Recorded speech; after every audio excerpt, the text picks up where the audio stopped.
All right, peeps, we are back again with the Pat Stebbin Periscope. Back again. We got some good stuff tonight. We're going to be rolling for just shy of an hour. How are you doing? How are you guys doing? How are we rolling? We enjoying that taste of spring? I know I'm enjoying the taste of spring. Crocuses came up today. First flowers of the year. Crocuses are out. I love the crocuses. I want to talk actually a little bit about that stuff. I had this big issue. Okay, I had this big issue with March, and I kind of consider like late February to be part of March. It's just that sort of pre-spring time period. I always hated it. I always thought it was stupid. You're not in like the sort of cozy snow of winter, but you're not really in the big sort of to do of proper spring where you have the trees flowering and you have flowers everywhere. It's like spring has its own thing going on there, and of course summer, and fall, right? Fall, we've got the leaves changing and things getting more and more cozy, and then of course you have winter, the holidays, the snow. But I always hated March because I was like, March is stupid. Late February, March, just bullshit. And I've changed my mind because, first off, I wanted to change my mind, but one of the big parts about this is March is a time for subtlety. If you look out in March, you have to appreciate very subtle things. March is the promise of what's coming. It's very much this limbo. It's like the 11th month of the astrological year, right? The sort of last week in February, first 3 weeks of March. You don't see a lot of flowers, just a couple here and there. You have to appreciate that like one daffodil. You have to appreciate that little cluster of crocuses. The buds on the tree, right? The grass slightly greening. So I think it's a very interesting month because it's less in your face than the rest of the year is. So anyway, I don't know why I want to talk about that, but we're going to go talk about the wine. Okay. So we're doing Barbera. Remember last time we did Dolcetto, okay, which was the bottom tier of the wines in Piemonte. Barbera's considered to be sort of the number 2 red between Dolcetto and Nebbiolo. So what's the story with Barbera? So Dolcetto, as you recall, Dolcetto had pretty high tannins and a little bit extra sugar, but kind of low acidity. Barbera doesn't have super high tannins, traditionally. They've started to do some stuff with oak with Barbera, which is very atypical style historically. But Barbera has a very high acidity. And so Barbera was kind of like the pizza wine. It was, a lot of people had Barbera.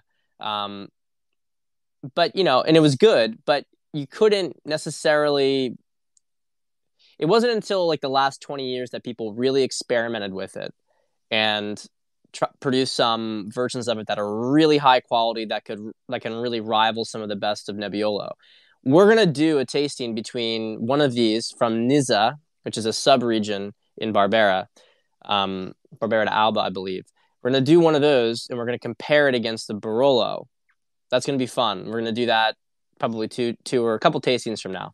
But right now, we're just doing the basic Barbera. So there's 3 main areas you get Barbera. Okay, you have Barbera d'Alba, which is kind of the best area in a certain sense.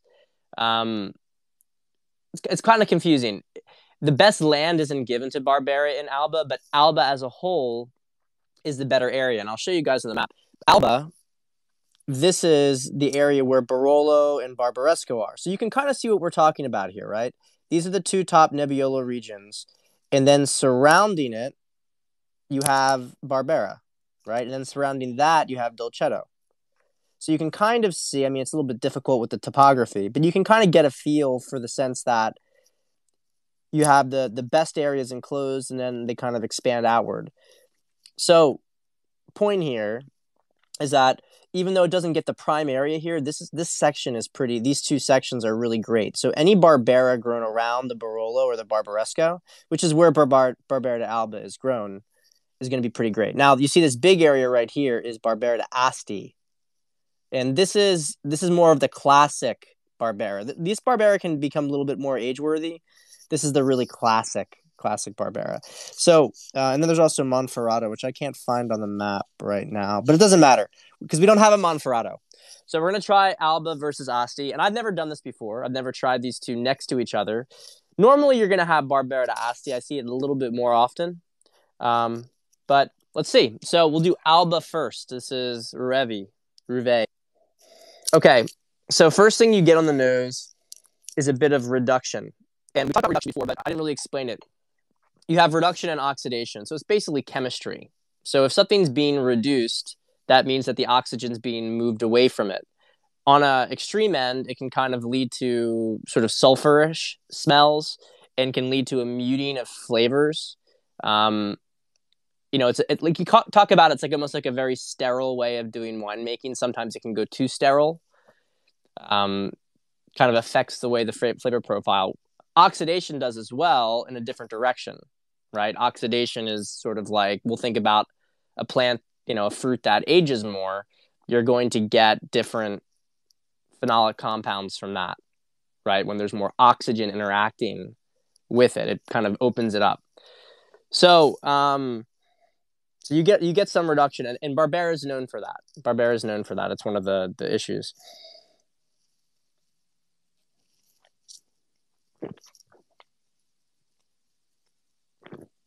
So it's kind of as you'd expect. There's not really much tannin here. Super light on the tannins. The berries are pretty rich, actually. Pretty rich. It almost goes to like a plumminess. It starts off with a lot of red fruit, and it kind of shifts down to the plums from there. So cherries to plums, I would say. The Asti is a little more expressive on the nose.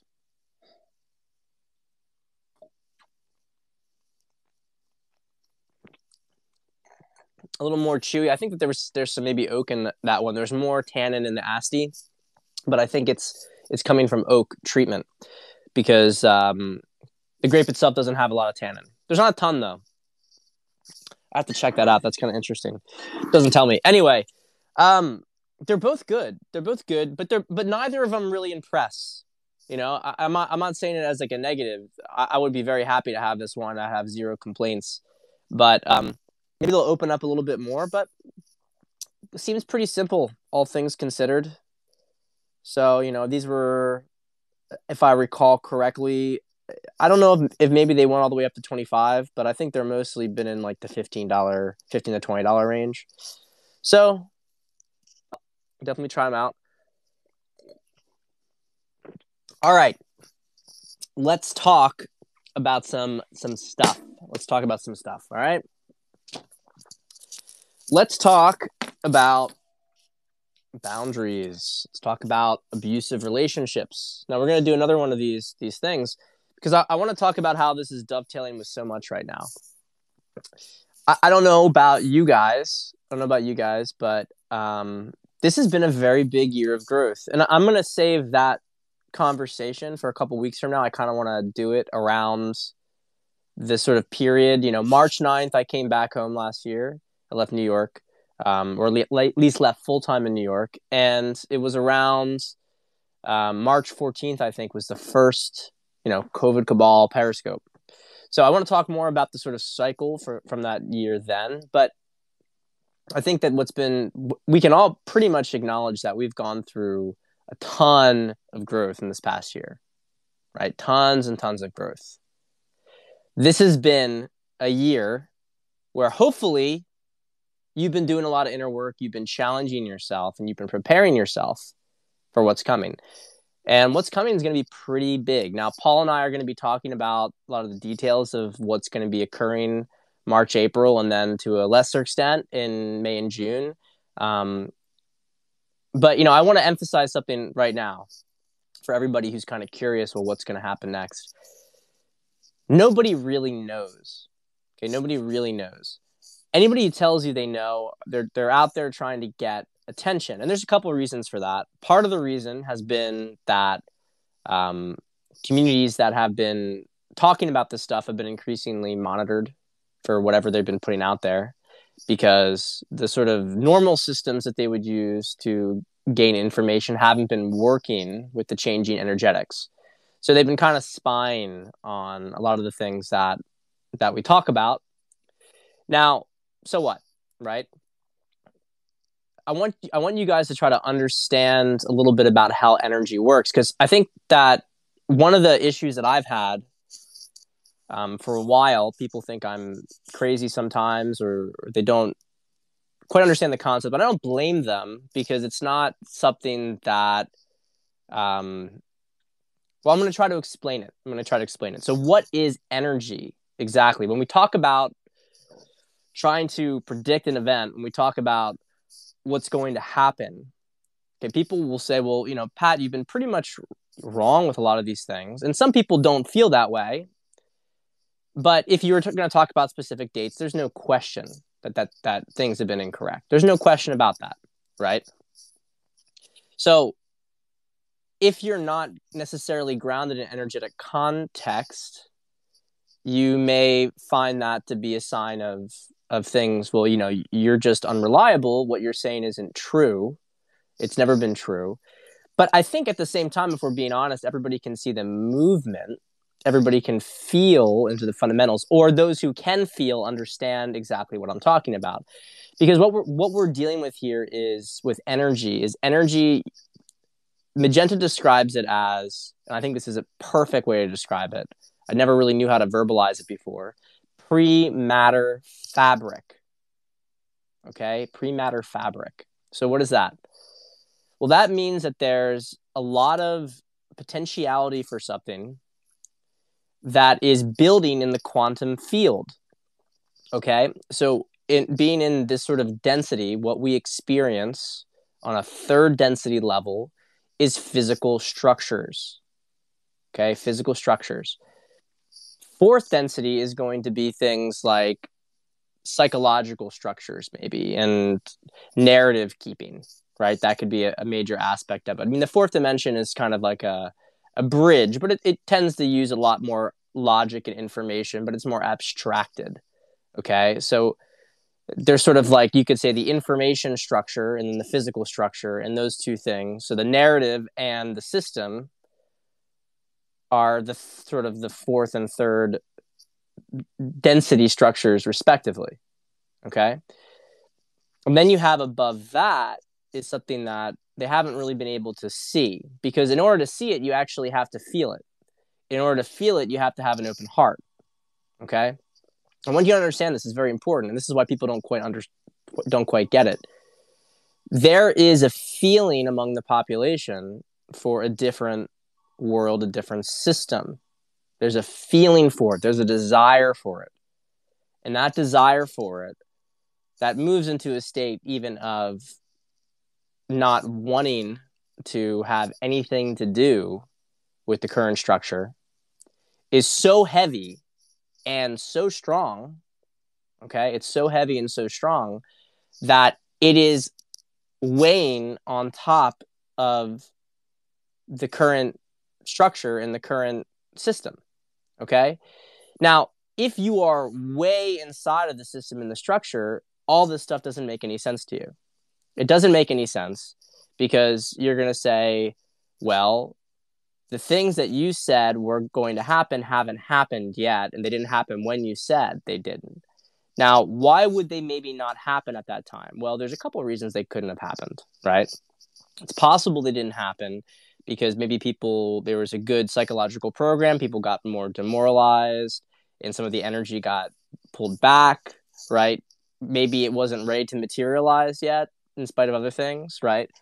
Maybe there was an underestimation of how much energy was there. Maybe it's building, but it didn't build enough. But the big way that this happens is things called hijackings, right? And I'm not going to talk about some of these hijackings, but I think that you know what a hijacking is. A hijacking is that, and I think that you can see a lot of this with sort of plans for, if they start to set up specific dates, you get excited about a date and you start to put your focus and you start to put your energy on that date. And we've fallen for this before. And that creates an energetic pooling, and they can predict that. They can predict these energetic poolings. And so they use these energetic poolings, and then they'll do things on them, they'll flip them, and then that's how they'll harvest energy. Consciousness hasn't been just growing the last couple of years. It's been growing for hundreds of years. I mean, you could argue it's been growing since the Renaissance. Maybe you could argue it was growing even before that, but I think you can definitely say it's been growing since the Renaissance. Okay? And what's been done to kind of keep the control structure is to play games within it and to hijack within it. So, you have African-American community is a great example, right? As their consciousness, after being brought into a low consciousness state via slavery and then sort of servitude right afterwards, like the sort of sharecropper lower status thing, you have in the 50s and 60s, you have them starting to come out of that, right? They start to come out of it, and they start to, the family structure was becoming really, really solid for the African-American community. And it's no question at all that as that consciousness, which, on a physical level was being grounded, it was allowing, you have Maslow's hierarchy of needs, which is connected to consciousness in a certain sense, right? It certainly aids the development of consciousness. And so what you started to have was that community was, for instance, now starting to move towards a position where they were going to demand equal rights, and they were going to use nonviolent civil demonstration to basically do it. They were using that sort of high consciousness to shift the field. You could say before the Civil War that existed too, but it got hijacked, right, in the South. It got hijacked back into the sort of sharecropper system. And then you could say they got hijacked again in the 60s with sort of hardcore, you might say, welfare programs and things that didn't focus on, and that maybe it put them into a victim perspective rather than a sovereign perspective. Okay. Now I'm using this as an example, but just to show you how hijacking works. Okay. So you take a feeling, feminism, LGBT, all, as far as I'm concerned, okay, you may be surprised to hear this, legitimate movements at their purity, at their essence, the energy behind them was legitimate, but hijacked into other things, other things that are not actually based on what they're supposed to serve. And we've seen this hijacking across every single segment of society, right? We've seen this when it comes to pharmaceutical companies. This is supposed to be an industry that creates drugs for us to help us. Hijacked. Okay, we see that hijacking because now it's actually about profit, but they'll tell you to have pills, but it just makes you more sick. So it's not actually, the healthcare system is not about health, right? The education system is not about education. The financial system is not about fair commerce. Everything is hijacked. Everything's hijacked. And that's shifting now. We're starting to change that. So to bring it back to this kind of moment, that's one of the reasons why these things haven't happened yet, is because there's been little mini hijacking. The difference this time is that the pool of energy is so profound. Okay? The pool of energy is so profound at this point. And people are now reaching a state of awareness where even the hijackings are not having the same pull that they used to. Okay? They're not having the same pull as they used to. Yeah, that is definitely a problem, Romeo. That's definitely a problem. And that's a separate thing. And that's sort of the new strategy to try to stop the process. But I'm not going to get into that for a lot of reasons. So we're at this position now where we have the population basically, it's getting ready. It's really, really getting ready for this next jump. It's getting ready for it. Because what's happened is that people have not just simply awakened to the system, but they've also awakened to how they have to respond to the system. Now, I don't know if you guys also saw the thread I put the other day. I hope that people really understand and appreciate how important it is, because I want to outline my own journey with this. I mean, some of these prior periscopes, you've seen combativeness, right? And that was, I don't judge myself for that. There's nothing wrong with being angry. It's just an emotion, right? It's just an emotion. But but there is something to be said about the fact that if you are heavily in the polarization state, if you're heavily in the state of, I'm going to fight with people, you guys are wrong, you guys are stupid, you guys are sheep, that what you're doing is actually, in some sense, feeding the system, right? Or you're imperfectly breaking out of it. You can easily become trapped and brought back inside of the system again. It's a false escape hatch. Let's put it that way. It's a false escape hatch because you're still in the game. And as long as you're still in the game, it doesn't matter if you have this sort of tactical victory, you're going to get put right back into it. It's the strategic position of saying, no, I'm done with this. Think of it like this. This is where I'm going to pull it back into the dating relationship stuff. Abusive relationships.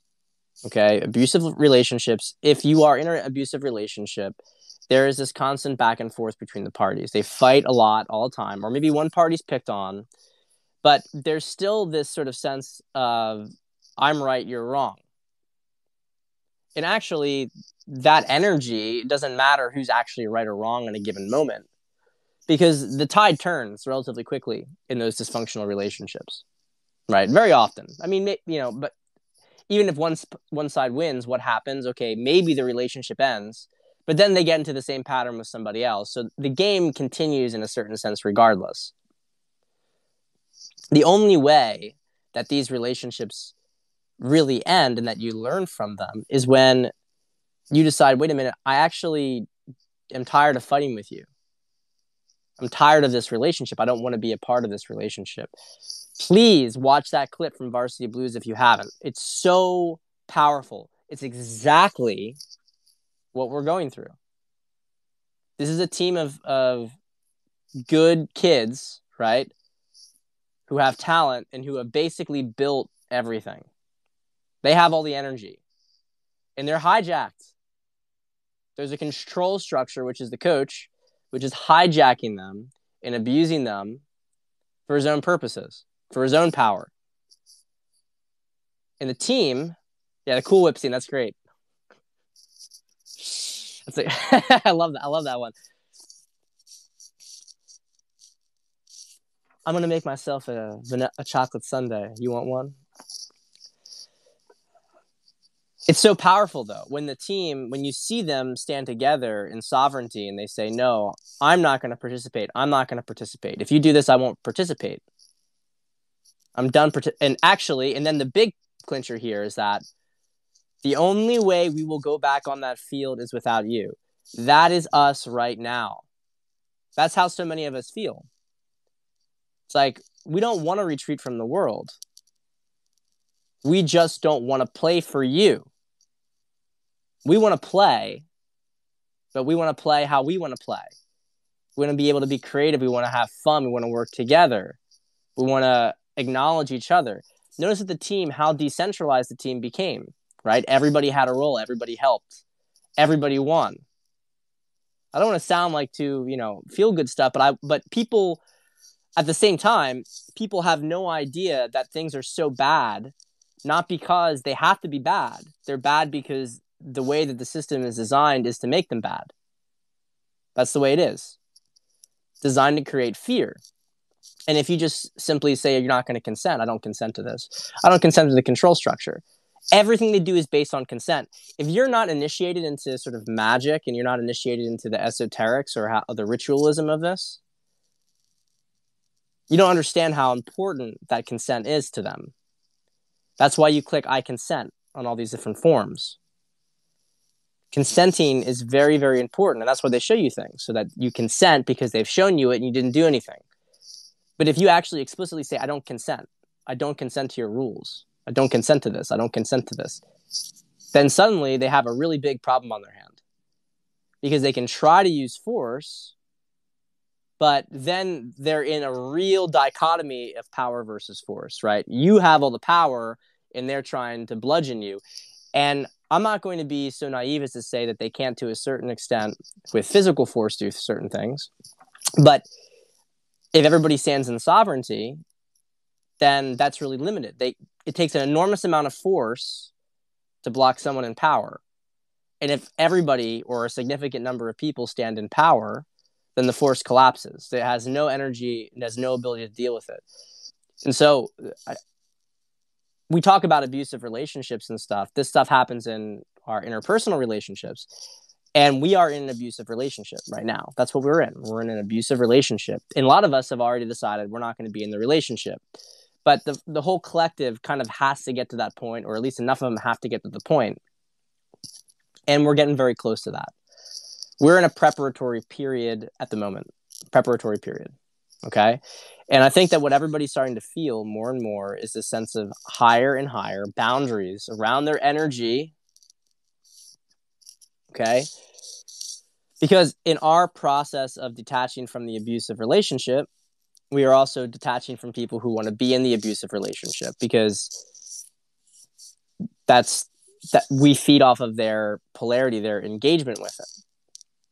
And so in order for us to break down the system, detachment is actually the way to do it. Okay? Detachment is the way to do it. Because this is not going to be like before. Before, there'd be some sort of, we're going to fight, right?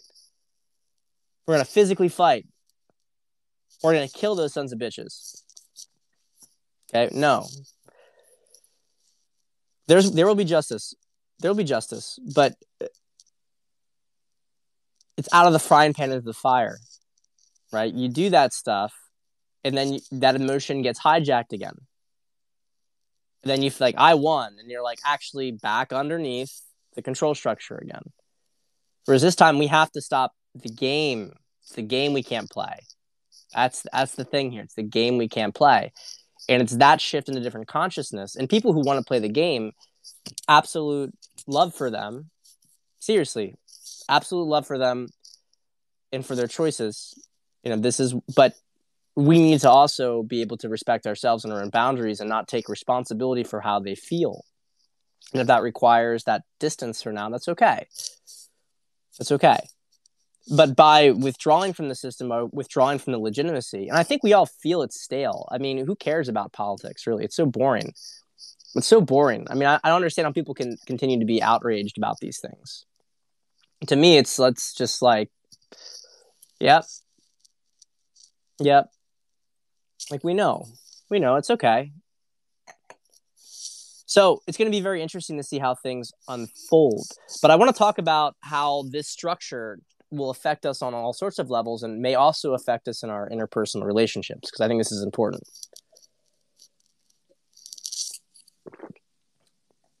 Let me put this, check this right here. So I recently wrote a couple of articles about a client and, stealing a girl, right? Very mixed responses from this, and I get it. Now, the end of the email I sent out, the second part of this, finale to be determined, right? I made a very important point. I hope you guys really internalize this, is that everything is context. The reason that the work I do is different from a lot of other coaches is that I don't have rules. I have guidelines, principles. I don't have rules. And the reason I don't have rules is because rules are context dependent on a higher level. If you look on a control structure basis, people take control structures because control structures are maybe better than nothing. If you have very low sort of vibratory state, and I don't want to come across the wrong way with this, there may be certain things that we really have a problem with, and we use control structures because they're better, right? And I consider all control structures triage. At their best, they're triage. Okay? You can't have this substance, you can't do this thing, you can't do this thing. Now, what is the approach that you come to that with? Do you come to it from the approach like, I'm not going to ever, for instance, smoke weed. I'm not going to smoke weed because weed is a terrible thing and it's going to do bad things and I don't want to have it. I can't have it around. We have to ban it. Okay, that's a good example. Let's ban it. No one can have it. That's a control structure. And maybe if the level of consciousness of society is at a certain point, that control structure is maybe a net benefit. You'll notice that libertarians will very often be like, hey, we should be having, everything should be legalized. the mistake, the low consciousness part of the libertarians who, I'm talking about the fundamental ones. I'm not talking about like the meme ones.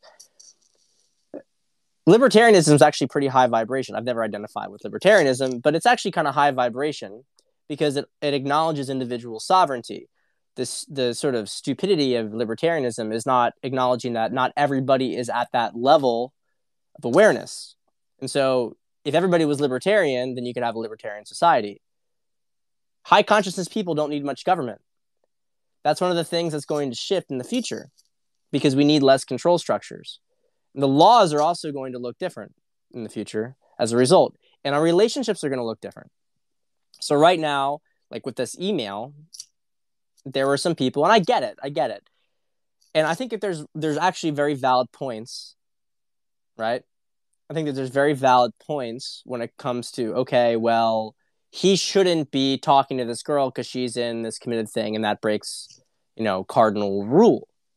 My sort of take on it is that, yeah, there are red flags or yellow flags with the fact that she's encouraging, that she's kind of interested in this dalliance, right? And we need to be aware of those. However, let's also look at the bigger context of these things. Is she not able to break off her engagement because that would be dishonorable? That would be bad, right? This is the same thing people say when it comes to divorce. I don't think divorce is a good thing. I don't support divorce. I don't support the blasé way that we use divorce in society. Because I also understand the reason behind that. Okay, the intention behind a lot of this is another hijacking. It's another hijacking. Got a lot of women in bad marriages, and so they loosen divorce laws, but then they push divorce as like a normal thing. No. It's another hijacking. Right? We don't want divorce, but is it actually better to have a control structure in place that people are not able to leave a dysfunctional relationship? I don't believe so. I don't see the value in that. To me, that's a step backwards. That's like saying this didn't work, so we have to go back to what didn't work before. I think that we're moving beyond the triage at this point. We're moving beyond the triage. Okay? And as the consciousness level of people increases, so will a lot of these rules and relationships change too. Because there'll be communication and understanding between people. And so you'll be able to say, if you've been in a relationship for a long period of time, and it's not in resonance anymore, you will be able to say to each other, hey, I don't think this is really serving us anymore. I think it's time to move on from this, right? And the other party is going to also, depending on where they're at, the emotions will come through, right? But they'll also understand that, yeah, maybe that's right.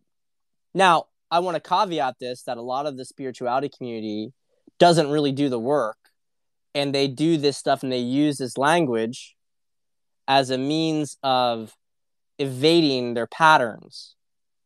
And they'll use the same language. They'll say, well, this isn't in alignment anymore. But then they do the same thing over and over and over again. They're really trauma repeating, but they won't acknowledge it because they want to embrace this sort of language of universal acceptance. And this is why it's so difficult to talk about this stuff, because all the language we use has been hijacked to one point or another. But it's important because the alternative, in many cases, is that people are forcing things that don't fit. Okay, this girl, whatever we can say about her, the backstory of this for guys who didn't read the email is basically that, one of my clients is having a flirtation with, pretty heavy flirtation with a woman who's engaged. Okay?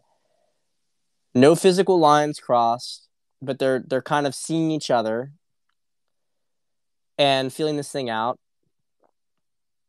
And his intentions are to, he's on the direction of this to like marry her, basically. I mean, he's not jumping into it. There's going to be obviously exploration, but he doesn't want to do a long dating period. That's his choice. He wants to really move into a marriage if he finds the right woman within sort of a year or so of being with them. So, and you can agree with that or disagree with it, but that's his intention. Okay. So, point here is that, is it a better thing? Is it better for her to be in to marry a guy she doesn't love or doesn't want to be with because she said yes? Does that mean she can't leave it? Does that mean we can't change our will? Are we constrained by these things? I think what's really important for a man or a person, you could say, but it's important that people keep their word, but it's important even more than that, if you really distill it down, is that they keep alignment with what is true to them. What is their purpose? Where's the direction they should be going? Okay? And this is such a gray area because, look, here's a great example. A lot of you guys respect me because on a very deep level, I have, in a certain sense, held my word, right? Other people feel like maybe not, because I didn't delete my Twitter account, right? I didn't delete my Twitter account. I said I would do that. I didn't do it. I acknowledge that, but I had to look at what was the intention in which I made that promise versus what is my bigger purpose. And people could say it's self-rationalizing. I get it. And people can hold that against me. They can use it as a mark against me if they want to. I respect that kind of, honor. But the other part of it is that, is it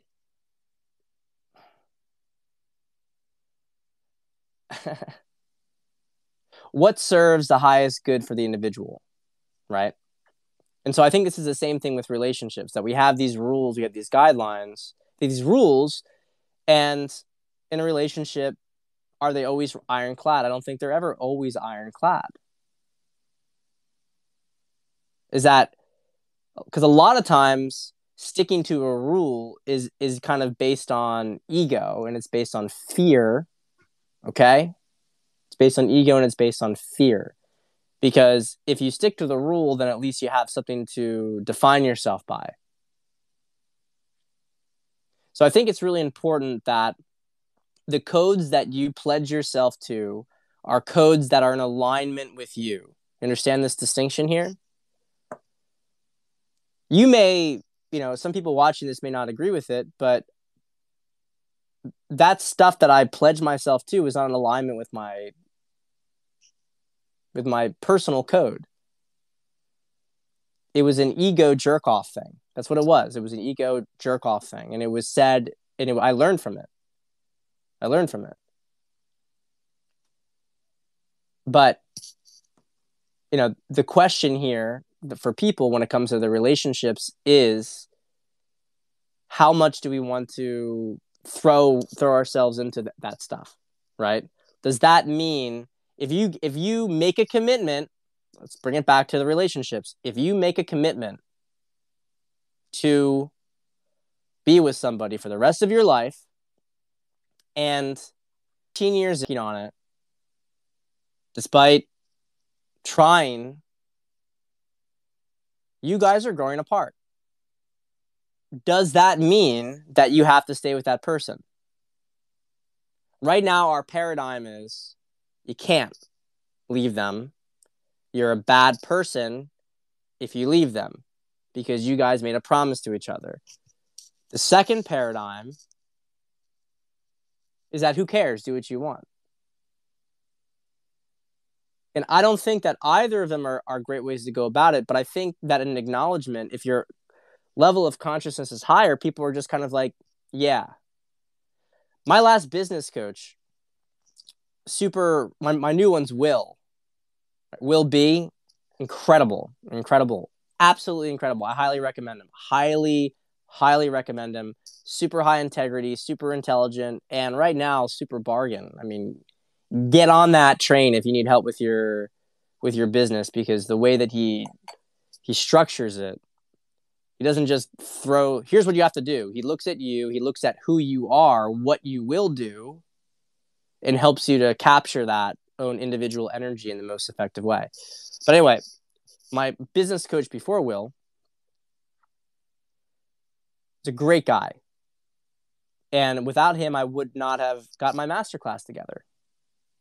And we had about 6 months, maybe 5 months of working together. And that was huge. That was, that got the masterclass rolling. I got a lot of clarity. I was able to clear out a lot of sort of shame related to my business because of him. But then towards the end of it, last couple of months, last like 3 to 4 months, it just felt like there was nothing, I wasn't getting anything else out of it. It wasn't because he wasn't a good coach, but our relationship was no longer in alignment. And it took a couple of months. And here's what was so cool is that I finally, I was feeling some guilt because I didn't want to hurt him, which is stupid. It's a business thing, but we were close. And I wanted to, I wanted to do it the right way. And I wanted to really, I was doing some self-suppression in that process. And I've gotten better at it since. Because we would get on these calls and it just wasn't really serving me. And it was crazy. The call I was going to do it, it's like he sensed it. He said, I think that we should put a pause on this because I don't feel like I'm able to serve you right now in the way that you need to be served. It's like it's time for this relationship to end. And that is amazing. Like, it was such a relief. But that's high vibration. That's why he's such a good coach. That's high vibration. His name is Ben McClellan, by the way. That's high vibration. And that's how a lot of these relationships are going to be operating from now on. Is that it's like, is this an alignment? Is this not an alignment? Cool. Yes, no, whatever.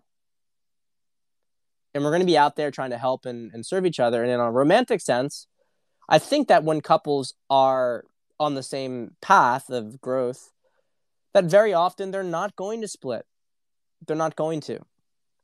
I just want to make the point that these rigid rules can really create problems, and this occurs for everything. And this is going to be the hard part. This is going to be the very hard part for people, okay? Because when it comes to family and friends, sometimes we fall out of resonance with family and friends. Doesn't mean we don't love them. Doesn't mean that we're not going to come back into resonance with them. But it does mean that for periods of our life, we may take a step back from them. And a lot of the sort of control structure now is so based on saying, you can't do that. You should feel guilty for separating. You should feel guilty for feeling how you feel. And that has to stop because that doesn't serve anybody. That forces people into generational karma and resentment rather than allow people to go off and explore and come back when they need to come back, right? That's sort of the tale of the prodigal son. I mean, there's a lot of layers to the prodigal son, but it's part of the element of it. Is that maybe you need to go off and do something, and then you come back, and you come back closer together than you did before. So this is how the sort of new energies are going to be affecting and shifting how relationships operate, okay? All these sort of hardcore rules need to be calibrated for consciousness. And as consciousness goes up, a lot of these rules that we take for granted about human nature are going to change. They are going to change, okay? So we need to be ready for that and not feel like we have to think expansively. We have to meet people where they're at, understand that where they're at dictates their behavior. Those are if there's ever an ironclad rule, it's that. It's that all the rules are context dependent. That's the rule. That's a universal rule. Okay, so let's answer some questions. And what time is it right now? Yeah, I got answer a couple questions here. Oh boy. All right. How to know if a girl is looking for you to be consistent or for you to be fun and wild?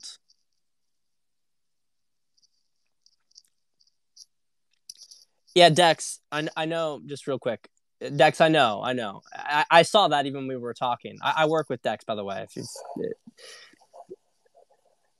How does one get initiated into esoteric traditions? Well, you can. I mean, look, we learn this stuff because we're curious, but it's never been easier to find these things out. It's actually kind of all over the place. I mean, certainly in my world, it's all over the place at this point. You have to be more specific, though. Esoteric is so deep. I mean, I would be lying if I don't even consider myself an expert in it. I consider myself aware. I consider myself proficient.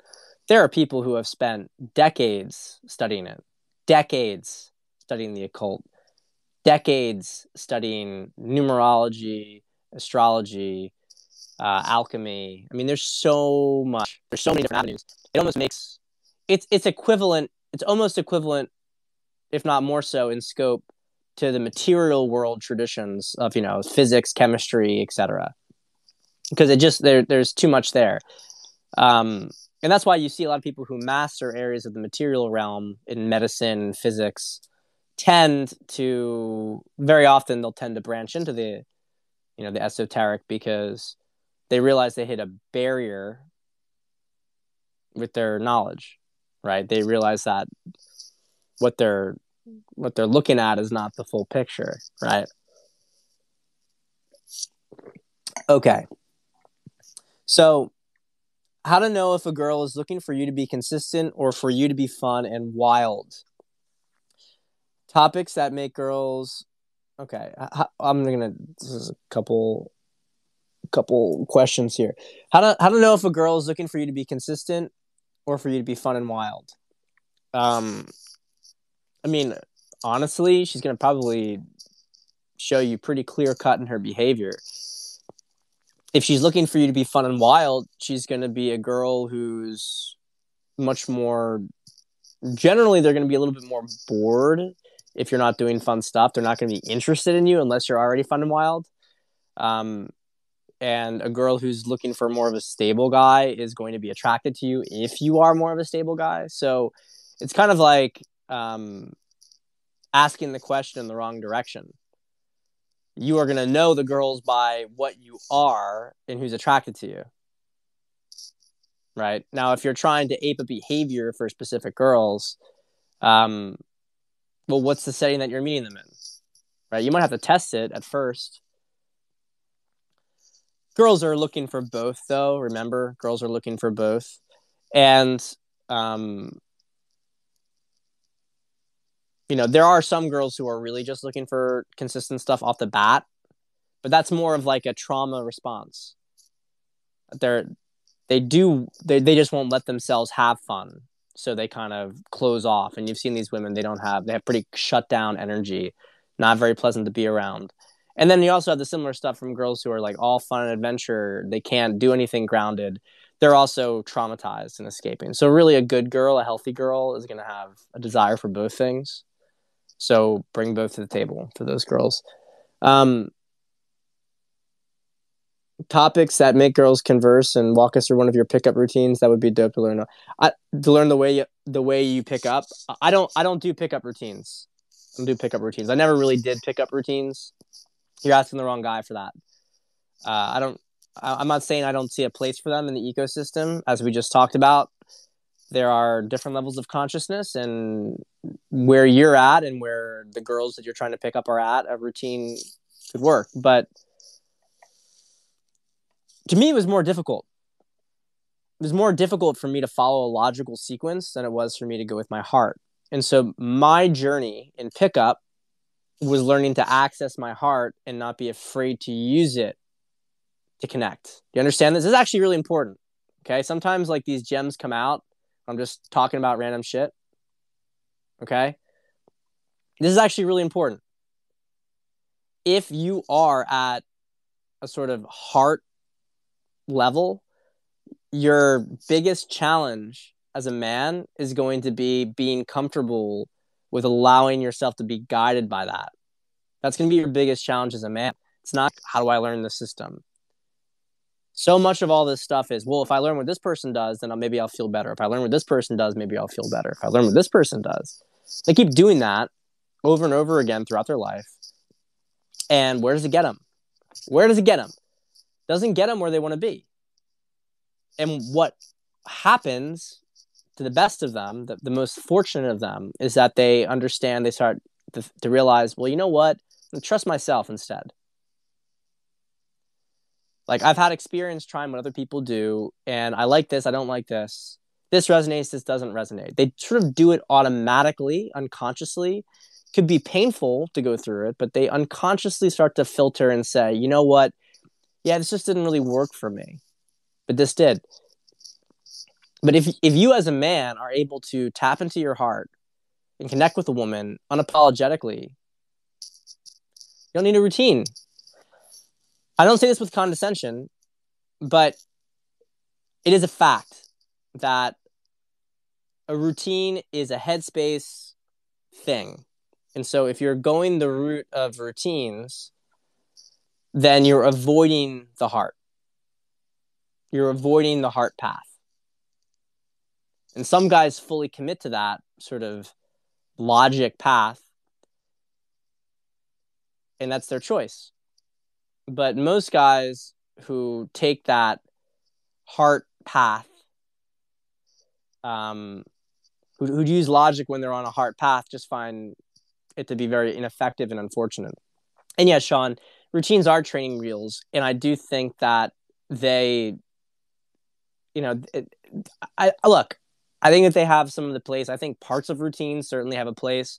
Sometimes it's just helpful to do something that you haven't done before to know, okay, if I do this, let me just do this, right? And then you see a different reaction than what you're used for. And, well, what happens, right? Then you learn something, then a situation changes, and maybe it opens up your heart more. Maybe you open up more because you have more confidence as a result. You feel able to trust your heart more. And so that's one of the ways that you can use a routine to actually benefit you, your opening of your heart. Because you can maybe push through a threshold and you can say, wait a minute, she responded differently. Maybe I can connect with women. But at a certain point, you will have to drop that. You will have to drop it if you want to really fully ground yourself. So, guys, that's it for tonight. Got to run for dinner. But we're going to be doing 2 of these every week. So, absolute massive love to all of you. Keep holding the light. Keep holding the field. I can't even tell you how great things are going to be. Things are going to be so great. But we're going to have to be strong, right? We're going to have to be strong, and we're going to have to get used to operating in these different forms of consciousness. That's our practice right now. Okay, that's our practice right now. Much love, and I will see you guys early next week. Enjoy your weekend.